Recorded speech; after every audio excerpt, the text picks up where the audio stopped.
This is a good one to do, a good story song to do at night in an empty parking lot. No other cars are around here. It's a nice spooky type Halloween song.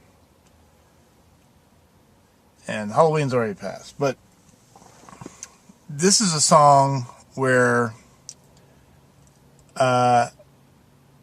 it's one of the few songs where I actually had the title first. The title was the very first thing I had. And it comes from a time in my life where there was one night I was at my house I was living at the time when I first moved to Austin with Luke, where I was on the internet, and I came across a website. I was looking for goth clubs in America, and I guess I looked for goth clubs in Austin, and I came across this website, and they said there was a goth club called Haven on Saturday nights or whatever, or it was called Haven, but actually it was a club called the Elysium, and Haven was what they named Saturday nights. It was a goth night where they play all the goth industrial stuff, like stuff like Depeche Mode or Skinny Puppy or even Bauhaus or The Cure, and I mean not all this stuff is actually goth, but it's kind of in that kind of genre. And I wanted to go to a goth club. I wanted to go to this place called Elysium, and I was going there for one reason only. I was going there for the women. I wanted to meet a goth woman or somebody at a goth club because I've always thought gothic women were so hot and so sexy. And I wanted to see if I could find a goth woman. So I went there a few times, and not long after I started becoming a regular there, I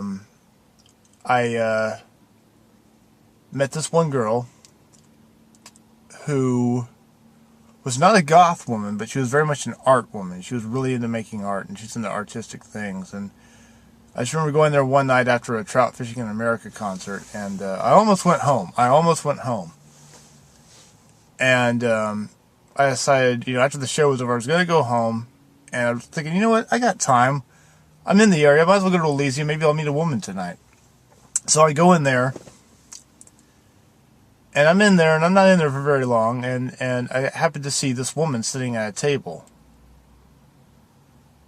And she's just sitting at a table, like the back of her. I just see the back of her. And there's not that many people there at this time. And then some time passes, and I see this woman on the dance floor, and I think she's by herself dancing. She's all dressed in black. She's got black long sleeve shirt on and black pants. And she had this, what I thought was her hair. She had this hair. So I went up and I talked to her, and I was like, hey, I really like your hair because it reminds me of Robert Smith. And she smiled and kind of laughed and said thanks, because I'm a really big Cure fan. It turned out it was like a peacock feather hairband type thing that she was wearing in her hair. And it was a dark club, so I didn't know it wasn't really her hair. And long story short, her and I, we talked a while, and we hung out for a while, and then on February of 2005, we became a couple, and we were very much in love with each other. I fell in love with this art girl, and we were together for about 6 months, and I met her at this goth club, and I was, going there for either a goth woman or some kind of woman just to meet at the goth club, and I pretty much think I fell in love with her the second night I met her. I just really loved just how she was, how most beautiful woman I'd ever seen in my life, and was a lot of fun. We had a lot of fun together, did a lot of fun things, and unfortunately that relationship crumbled, and it was a really bad breakup. The breakup was one of the worst days of my life. It was a really bad breakup, and we managed to stay friends after that. We still hung out and stuff, and it was as if we were a couple again, but we never really became a couple again, even though I wanted her back, but it never really happened. But after her, I met another woman there. And she was a goth girl. She was a goth woman. And I dated her, and I had a relationship with her for a little bit. And that one crumbled because that woman was to me, she was like a Black Widow or something, and I'm not going to go into that too much there. I'm saying all this because this was at a time in my life I was frequenting this place, Elysium, after the breakup with that art girl, after the breakup with the goth girl. I was still into the whole goth thing, and my band actually played Elysium quite a bit. We were playing there as a joke, because we knew a lot of the club bands that played there were like a lot of these industrial type, Skinny Puppy type bands or some rock bands. We were playing there because we thought that just as a joke, thinking that these people are not going to like us and they're just not going to get us or whatever. But John Wickham, the owner of the place, loved us, and he was a huge fan of Insect God. Because of Insect God, we played there. So, Flowers on the Graves was a song I had the title for first. I wanted to write a goth song because I was playing there all the time anyway, and Elysium was my influence to write a goth song. That and the power of the gothic women, with how sexy and hot they are. And I had this tribal drum beat in my head that I played. This doom doom doo doo da da doo doo doo doo doo doo. And I ended up playing it on the kit. And so that was like the only song, I think, where I actually had the drums before the lyrics that I can remember. Because I don't usually write drum parts, but the drum part I wrote before I had any of the lyrics. I was living in this studio at the time in the projects. Really bad area. I saw a couple of disturbing things there, but I was made sure when I signed up for this place it was only going to be for 6 months because I needed a temporary place to sleep. Luke and I had a year lease at this apartment after were living in a house together, and Luke got a job offer in San Antonio, and I had to find my own place, and I quickly found this place on Craigslist, which was in the ghetto of Lamar, North Lamar, which is very ghetto. And then eventually I found a way better place. But the time I was living here, I went to go to sleep, and I don't remember if I'd gone to Elysium that night or not. And I was going to go to sleep. I think it's pretty late. I'm going to go to sleep. And all of a sudden, I just started thinking of words for Flowers in the Grave. It just laid there. So I quickly got up, turned the light on, grabbed my spiral, and wrote the whole song in 5 minutes. Flowers on the Graves, I've said the inspiration, I've told what the inspiration's about. What the song is actually about is a protagonist who has an obsession with death and has an obsession with the afterlife. Like, where do we go? Wondering if there is heaven, wondering if there's hell. Where are all these people's souls now? And it focuses on death. It's a very dark song, and it was very different. I hadn't really written anything really dark before. It was very dark, and that I just got really inspired, and somehow all this came to me. Flowers on the Graves. I was just thinking of I don't know how I really even came up with that title it's just, all I know is I wanted to write a goth song. I wanted to write one goth song, at least one. And so far, that's the only goth song I have in the Crack in the Wall catalog. But I just wanted to write this one gothic song. And I'm thinking, well, possibly, if they don't like our other music, they'll like this one. Honestly, I didn't care either way. I mean, if they liked us, great. Perfect. We've got fans there. We've got new friends. But if they didn't, well, I didn't like half the bands that played there anyway, but some of them were pretty good.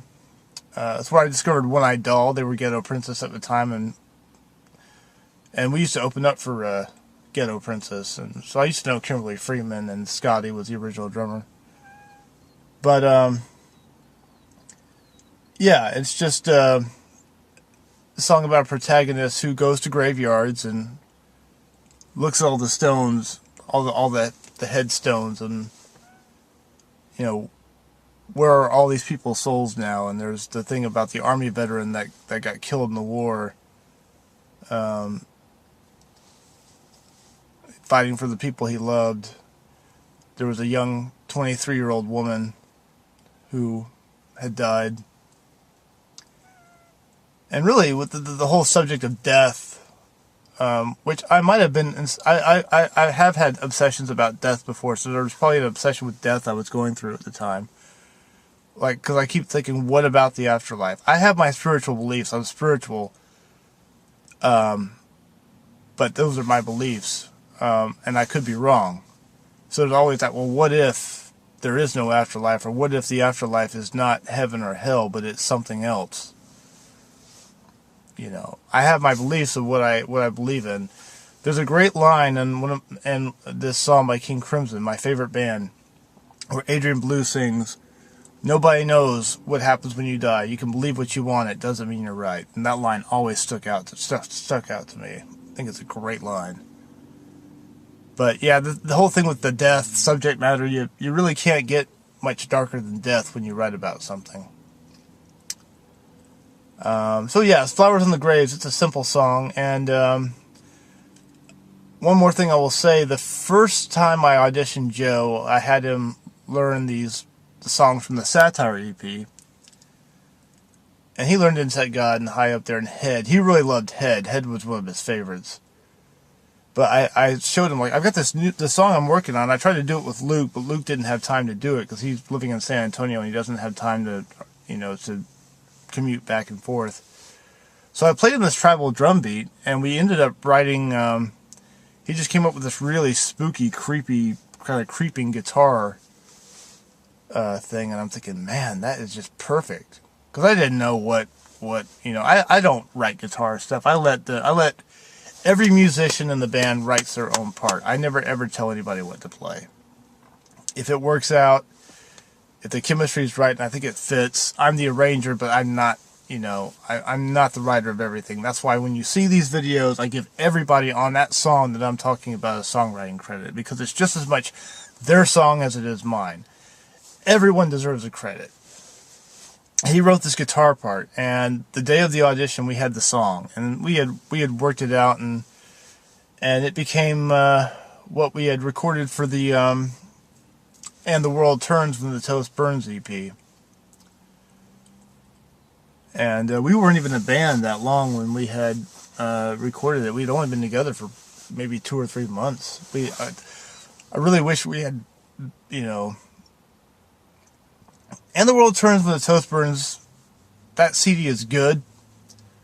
I think it's an improvement over Satire, which I don't think highly of. But I can't stand the way I sing Flowers on the Graves. My voice is so bad. Like, I had not come as a singer, and I can't listen to how bad my voice is on that. It's gotten a lot better live, and I can sing it now. I'm not going to sing it right now, but I can sing it now if I play live. And I really like, it's a song that's very dear to me. I love Flowers on the Graves. I just love it. I think it's a great, great song. It's just at the time, that's really the only song on that EP I think I had a problem with. I was happy with everything else. So Flowers on the Graves is Joe and I's creation, and lyrically, yeah, it's a song about a protagonist who's obsessed with death.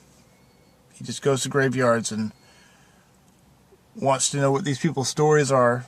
Who were they? Where did they come from? How did they die? Where are they now is the main question. That is the most important question this protagonist has. Where are these people's souls now? Where are all these people's souls now? Barely had time to get this video done today, but I was really wanting to do another one, and that's Flowers on the Graves from And the World Turns When the Toast Burns. Thanks for watching. I am off work tomorrow. I'm not working at the toy shop tomorrow, so I'll have a lot more time to do more videos. If I can really get some time going in tomorrow, I'll try to get maybe 3 done tomorrow. I know that's actually really, really being ambitious right there. But hey, you gotta do what you can, and I love these videos. These videos are really, I've been so happy because of Lance Cook for him telling me to do these videos. It's just been so great. I've been like the happiest I've been in a really long time, because before this I didn't have anything going on. I couldn't find musicians. And I'm starting to talk with Eric Carlson again. Eric Carlson, who I mentioned in the Geisha video.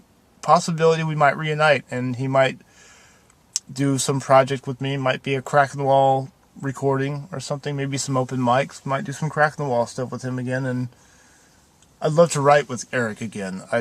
As I said in the Geisha video, please watch that if you haven't seen that one yet. But yeah, it's just him. I just would not trade my times and my works with Erik Carlson for anything. I mean, I would not even, if he gave me $1 million, I would not even turn that down. Alright, thanks for watching. I'm going to say goodnight now. I'm not doing another video tonight because I'm going to go home and maybe have a couple of cold ones and enjoy my day off tomorrow and enjoy making more videos tomorrow. But thank you for watching. LC, you know I love you. You know it. Thank you so much for telling me to do this. Thank you. I will see you on the flip side, everybody. Good night from Stephen Summerlin and all of us from Crack in the Wall. Goodbye.